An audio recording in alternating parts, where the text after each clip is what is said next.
Hello friends, this is Abhay and you are watching scan scholars. आज हम बात करने वाले हैं रेडिएशन के बारे में। इसमें हम बेसिक से लेके उसके रियल लाइफ इफेक्ट्स तक एकदम इजी वे में समझेंगे। So let's radiated with knowledge. तो आज के इस वीडियो में हम इसके इंट्रोडक्शन, सोर्सेज एंड इसके टाइप्स के बारे में बात करेंगे। एंड जो इसकी नेक्स्ट वीडियो आएगी उसमें हम इसके बायोलॉजिकल इफेक्ट्स को डिटेल में समझेंगे। तो सबसे पहले हम रेडिएशन के इंट्रोडक्शन के बारे में जानते हैं। Radiation is the energy that travels through space और a medium in the form of waves और particles like x-rays, gamma rays and alpha particles. तो बेसिकली रेडिएशन एक एनर्जी है जो स्पेस या किसी मीडियम के थ्रू ट्रेवल करती है, या तो वेव के फॉर्म में या तो फिर पार्टिकल्स के फॉर्म में।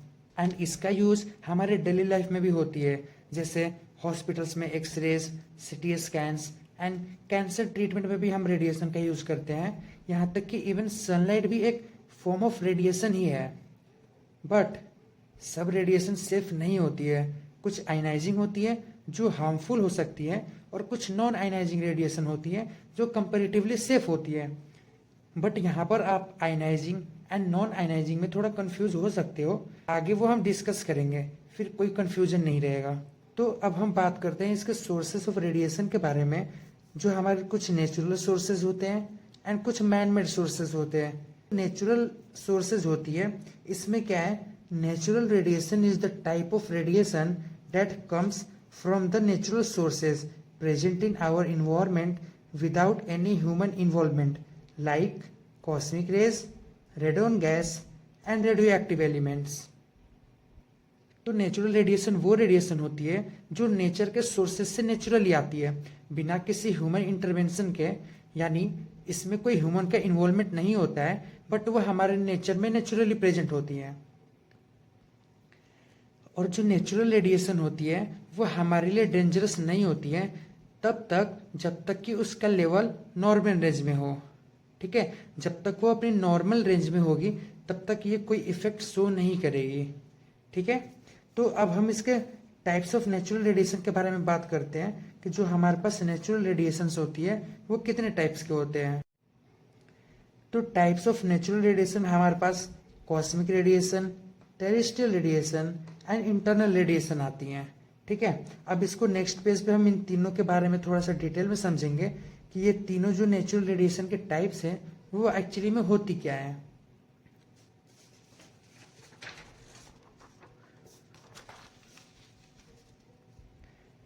तो सबसे पहले हम इसके कॉस्मिक रेडिएशन के बारे में बात करते हैं।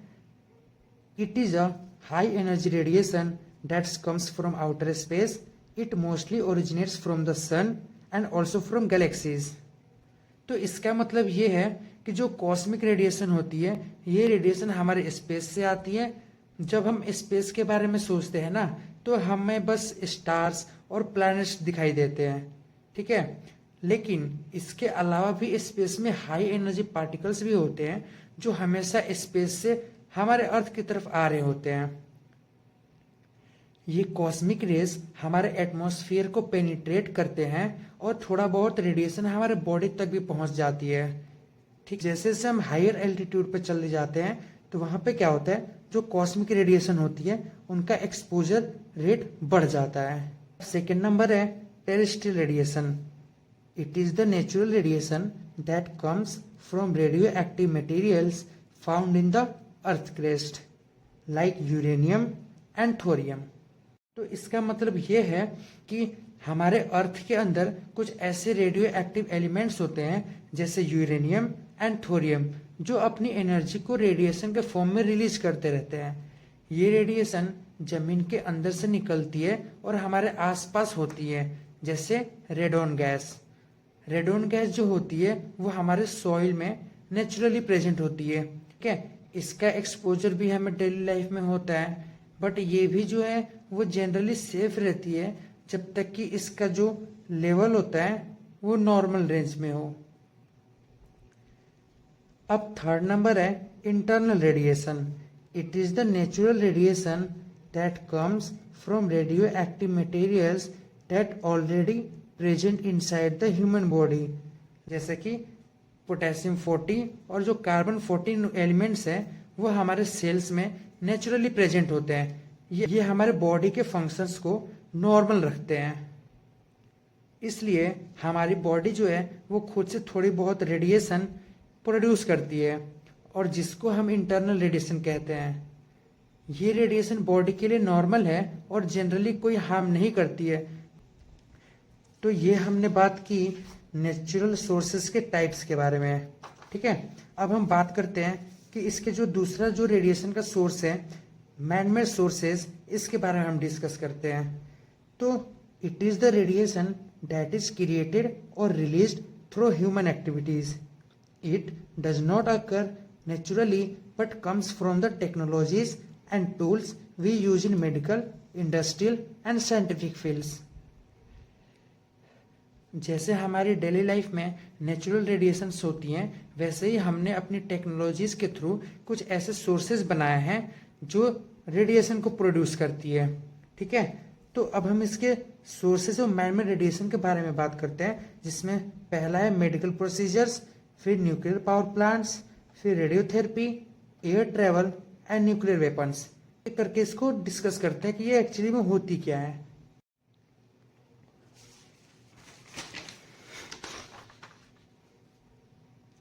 तो सबसे पहले हम इसके मेडिकल प्रोसीजर के बारे में बात करेंगे। Man made radiation will used in medical fields for imaging techniques and treating the tumour.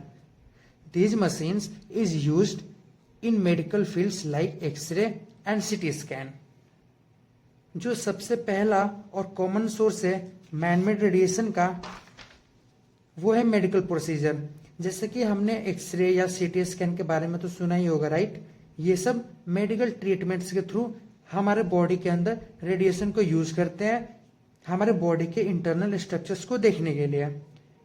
तो बात करें हम एक्सरे की, एक्सरे एक ऐसी टेक्नोलॉजी है जो हमारे बॉडी के अंदर से रेडिएशन पास करती है ताकि हमारे बोन्स या ऑर्गन्स के क्लियर इमेज मिल सके। इसमें जो है हाई एनर्जी रेडिएशन का यूज होता है। अब हम बात करते हैं सिटी स्कैन के बारे में। तो जो सिटी स्कैन होता है, जिसे हम कंप्यूटर टोमोग्राफी के नाम से भी जानते हैं, ये एक ऐसी मशीन है जो हमारे बॉडी की क्रॉस सेक्शनल इमेज बनाता है बॉडी के अंदर, और ये भी हमारे रेडिएशन का यूज करता है, ठीक है। अगर आपके माइंड में रेडियोथेरेपी के बारे में भी आप सोच रहे हो या उसके थॉट्स आ रहे हैं, तो ये भी हमारे कैंसर ट्रीटमेंट में यूज होता है, जिसमें कैंसर सेल्स को किल करने के लिए हम रेडिएशन का यूज करते हैं, ठीक है। तो ये सारी रेडिएशन जो हम मेडिकल फील्ड्स में यूज करते हैं वो हमारे मेडिकल प्रोसीजर के टाइम पे यूज होते हैं, ठीक है। और ये मेडिकल प्रोसीजर्स में मैन-मेड रेडिएशन इन्वॉल्व होता है। एंड हम अब सेकेंड नंबर बात करते हैं nuclear power plants. Nuclear power plants use uranium और any other radioactive element to generate energy. Radiation is released during this process. ये जो हमारे न्यूक्लियर पावर प्लांट्स हैं, इसमें क्या होता है, इसमें जो है हमारा न्यूक्लियर फिजन का प्रोसेस होता है, ठीक। न्यूक्लियर फिजन एक प्रोसेस होता है जिसमें एक बड़ा यूरेनियम 235, चाहे बड़ा एटम जो हैवी होना चाहिए, ठीक है, वो क्या होता है, वो टूट जाता है छोटे छोटे एटम्स में, और इस प्रोसेस में बहुत सारी रेडिएशंस या एनर्जी रिलीज होती है। तो न्यूक्लियर पावर प्लांट्स में हमें बिजली बनाने के लिए इसको यूज करते हैं, या जैसे हम एटम बॉम्ब में डिस्ट्रक्शन के लिए इसका यूज कर सकते हैं, साइंस लैब में रिसर्च के लिए हम यूज कर सकते हैं, ठीक है। तो ये हमारा न्यूक्लियर पावर प्लांट्स के बारे में था। नेक्स्ट हम बात करेंगे रेडियोथेरेपी के बारे में। Radiotherapy used high energy radiation to treating the cancer cells और ट्यूमर। रेडियोथेरेपी जो होता है जहाँ पे हम कैंसर सेल्स को ट्रीट करते हैं हाई रेडिएशन से, ठीक है, जैसे कि एक्सरेज हो गया, गामा रेज हो गया, अल्फा पार्टिकल्स, इन सब रेडिएशंस चाहे वो वेव के फॉर्म में हो या पार्टिकल्स के फॉर्म में, इन सब का यूज हम रेडियोथेरेपी में करते हैं, जहाँ पे हम कैंसर सेल्स के डीएनए को ब्रेक करते हैं और उसको किल कर देते हैं। अब हम बात करते हैं एयर ट्रैवल के बारे में। When we travel by aeroplane at high altitudes we are exposed to cosmic radiation. This comes from the sun और आउटर स्पेसेस। जब हम हाई एल्टीट्यूड्स पर फ्लाइट लेते हैं जैसे कि एरोप्लेन्स में, तो वहाँ पे कॉस्मिक रेडिएशन का एक्सपोजर थोड़ा ज़्यादा हो जाता है। अब हम इसके नेक्स्ट के बारे में बात करते हैं, जो है nuclear weapon. Whenever a nuclear weapon is tested it release extreme level of radiations. जब हम कोई न्यूक्लियर वेपन को टेस्ट करते हैं, जैसे बॉम्ब वगैरह, तो उसमें क्या होता है, बहुत ही एक्सट्रीम लेवल का रेडिएशन और बहुत ज़्यादा एनर्जी रिलीज होती है। ठीक है, वो भी हमारा एक रेडिएशन का फॉर्म ही है, जिसे हम मैन मेड रेडिएशंस के अंदर काउंट करते हैं, क्योंकि उसके अंदर ह्यूमन एक्टिविटीज का इन्वॉल्वमेंट होता है। जैसे कि रिसर्च एंड डेवलपमेंट के फील्ड में भी रेडिएशन का यूज होता है, जो कि पार्टिकल एक्सेलरेटर्स होते हैं, जो एटम्स और मॉलिक्यूल्स को एक्सेलरेट करते हैं और उनसे नई डिस्कवरीज करते हैं। ये भी एक मैनमेड सोर्सेस का ही एग्जाम्पल है। अब हम बात करते हैं कि इसके टाइप्स ऑफ रेडिएशंस क्या होती हैं।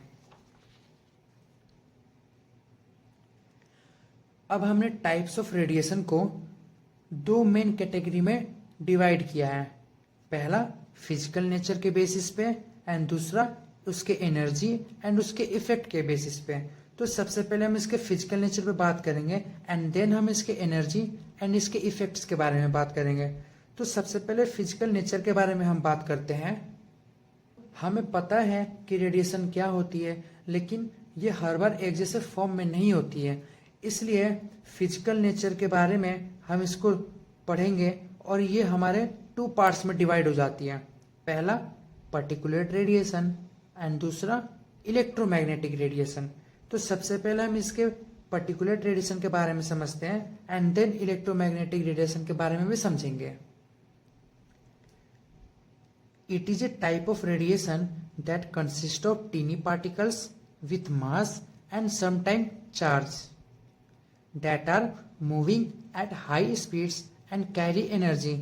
These particles can damage atoms and tissues when they collide with them. तो पर्टिकुलेट रेडिएशन में क्या होता है, इसमें जो है रेडिएशन किसी छोटी फिजिकल पार्टिकल के फॉर्म में होती है, जिसमें मास होता है एंड कभी कभी चार्ज भी होते हैं। जैसे अगर इसके हम टाइप्स के बारे में बात करें, जैसे alpha particles, beta particles, neutrons and protons. जो अल्फा पार्टिकल्स होता है उसके अंदर 2 प्रोटॉन और 2 न्यूट्रॉन्स होते हैं। जो बीटा पार्टिकल्स होता है उसके अंदर इलेक्ट्रॉन्स और पॉजिट्रॉन होता है। ये थी हमारी पर्टिकुलेट रेडिएशन के बारे में। अब हम पर्टिकुलेट रेडिएशन की कुछ प्रॉपर्टीज के बारे में देखते हैं। अब हम प्रॉपर्टीज ऑफ पर्टिकुलेट रेडिएशन के बारे में जानते हैं। तो इसके पास मास होता है, ये एनर्जी भी कैरी करता है और इसके पास एक आयनाइजिंग करने की एबिलिटी होती है। आयनाइजिंग करने की एबिलिटी से इसका ये मतलब है कि इसके पास उतनी एनर्जी होती है जिससे कि ये किसी भी इलेक्ट्रॉन्स को किसी भी एटम्स के अंदर से उसके ऑर्बिट से उसको बाहर निकाल सकें। और इसके बाद इसके पास चार्ज भी होता है और कभी कभी ये न्यूट्रल भी हो सकते हैं।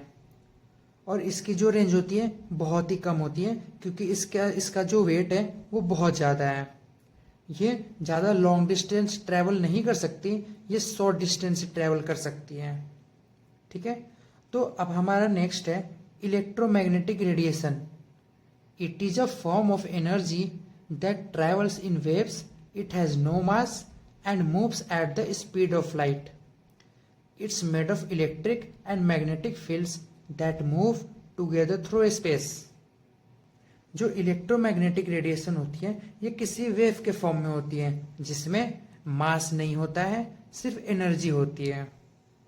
ठीक है, और ये जो है ये हमारी स्पीड ऑफ लाइट के थ्रू ट्रैवल करती है, जिसकी स्पीड 3 × 10⁸ मीटर पर सेकेंड होती है। ठीक है, तो अब हम इलेक्ट्रोमैग्नेटिक रेडिएशन के टाइप्स के बारे में बात करते हैं, जैसे कि radio waves, microwaves, infrared radiation, visible light, ultraviolet rays, X rays and gamma rays. ये सारे हमारे इलेक्ट्रोमैग्नेटिक रेडिएशन के टाइप्स हैं। एंड जो इलेक्ट्रोमैग्नेटिक रेडिएशन होती है ये आयनाइजिंग या नॉन आयनाइजिंग दोनों हो सकती है, और इनका यूज हम मेडिकल इमेजिंग, कम्युनिकेशन, इवन बहुत सारी जगहों पर यूज किया जा सकता है। अब हम इलेक्ट्रोमैग्नेटिक रेडिएशन के प्रॉपर्टीज के बारे में बात करते हैं। तो जो हमारी इलेक्ट्रोमैग्नेटिक रेडिएशन की प्रॉपर्टीज होती है वो ये होती है, that's travel at speed of light 3 × 10⁸ metre per second in vacuum. जो हमारी इलेक्ट्रोमैग्नेटिक रेडिएशन होती है वो वैक्यूम के अंदर पे हमारे स्पीड ऑफ लाइट से ट्रेवल करती है। ठीक है। नेक्स्ट है, do not need a medium. इसको एक जगह से दूसरे जगह तक जाने के लिए कोई मीडियम की नीड नहीं होती है। और ये जो है ये एनर्जी भी कैरी करती है। It can be reflected and it has a ionising ability. इसके पास भी जो हमारे इलेक्ट्रोमैग्नेटिक रेडिएशन है इसके पास भी आयोनाइज करने की एबिलिटी होती है। मतलब कि इसके पास भी उतनी पावर होती है जिससे कि ये किसी भी एटम्स या मॉलिक्यूल्स के अंदर से उसके इलेक्ट्रॉन्स को बाहर निकाल सके। क्योंकि रेडिएशन जब किसी टिश्यू, एटम या मॉलिक्यूल के साथ इंटरेक्ट करती है तो उसका इफेक्ट डिपेंड करता है कि उसकी एनर्जी कितनी है। जितनी ज़्यादा एनर्जी होगी उतनी ज़्यादा इफेक्ट शो होगा। अब हम इसको एनर्जी एंड इफेक्ट के बेसिस पे इसको 2 पार्ट्स में डिवाइड किया है। पहला आयोनाइजिंग रेडिएशन एंड दूसरा नॉन आयोनाइजिंग रेडिएशन। तो सबसे पहले हम आयोनाइजिंग रेडिएशन के बारे में बात करते हैं एंड देन उसके बाद हम नॉन आयोनाइजिंग रेडिएशन के बारे में भी बात करेंगे। तो अब हम आयोनाइजिंग रेडिएशन के बारे में बात करते हैं। Ionising radiation is a type of energy released by atoms that has enough power to remove electrons from other atoms और molecules. This charged particles can break DNA. Ionising radiation में क्या होता है, ये एक ऐसी रेडिएशन होती है जो किसी एटम से इलेक्ट्रॉन्स को बाहर निकाल देती है। अगर हम इसको सिंपल वर्ड में समझे, ये जो आयोनाइजिंग रेडिएशन होती है ये एटम्स को ब्रेक होने पर मजबूर करती है, जिससे कि ये हमारे सेल्स के डीएनए को डैमेज कर सकती है। कैंसर का रिस्क भी बढ़ सकता है। और इनको अगर हम कंट्रोल्ड फॉर्म में यूज करें तो ये हमारे लिए बहुत यूजफुल भी है। जैसे कि हम रेडियोथेरेपी में, मेडिकल सेक्टर्स में, इंडस्ट्रियल में हम इस रेडिएशन का यूज कर सकते हैं। अब जो आयोनाइजिंग रेडिएशन होती है ये हमारे लिए तो हार्मफुल तो है ही, बट इसके कुछ प्रोटेक्शंस भी होते हैं। जैसे कि हम इसको time, distance, shielding and monitoring करके हम इससे बच सकते हैं। इससे हम खुद को प्रोटेक्ट कर सकते हैं। इसके बारे में हम एक सेपरेट वीडियो बनाएंगे जिसमें इनको हम डिटेल में डिस्कस करेंगे। ठीक है। अब हम आयोनाइजिंग रेडिएशंस के टाइप्स के बारे में बात करते हैं। अब हम इसके आयोनाइजिंग रेडिएशन के टाइप्स के बारे में बात करते हैं।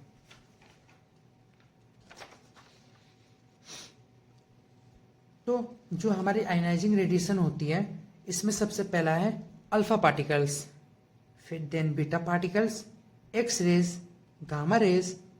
ठीक है। तो सबसे पहले हम अल्फा पार्टिकल्स के बारे में बात करें।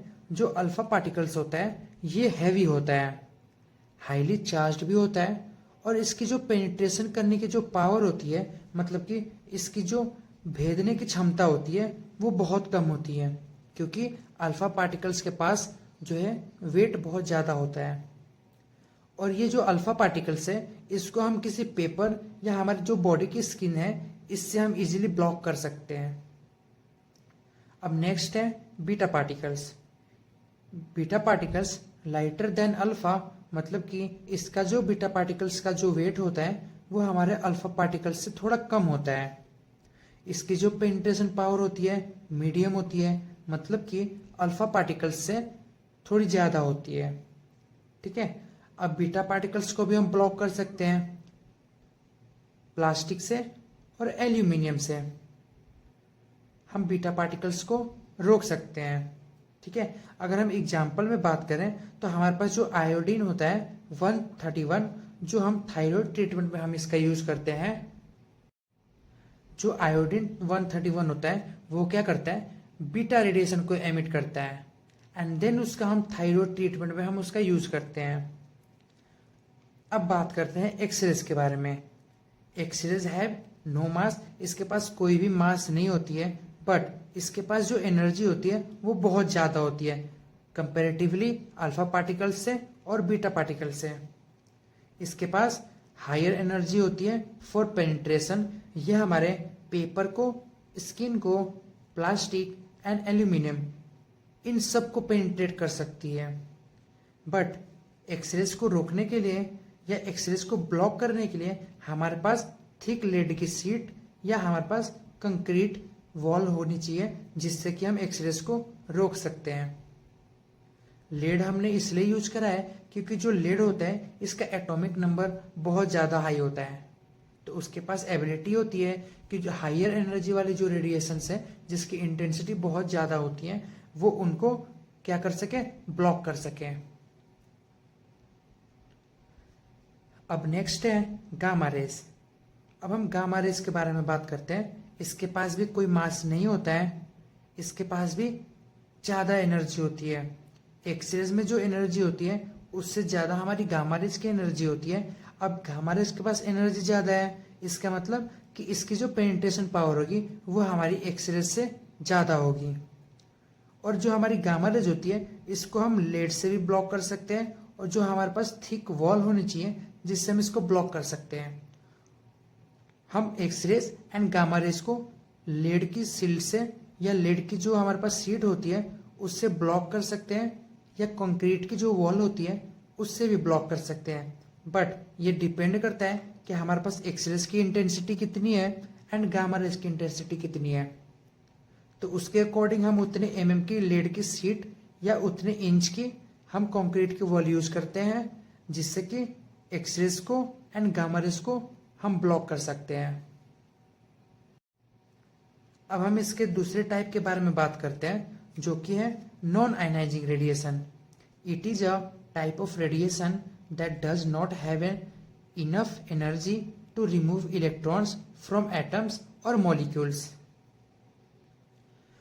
जो हमारे पास नॉन आयनाइजिंग रेडिएशन होती है इसके पास उतनी एनर्जी नहीं होती है क्या कर सके, ये किसी भी एटम्स या मॉलिक्यूल्स या हमारी बॉडी में जो टिश्यूज है उसके अंदर के इलेक्ट्रॉन्स को उनके ऑर्बिट से बाहर निकाल सके, उतनी एनर्जी इनके पास नहीं होती है।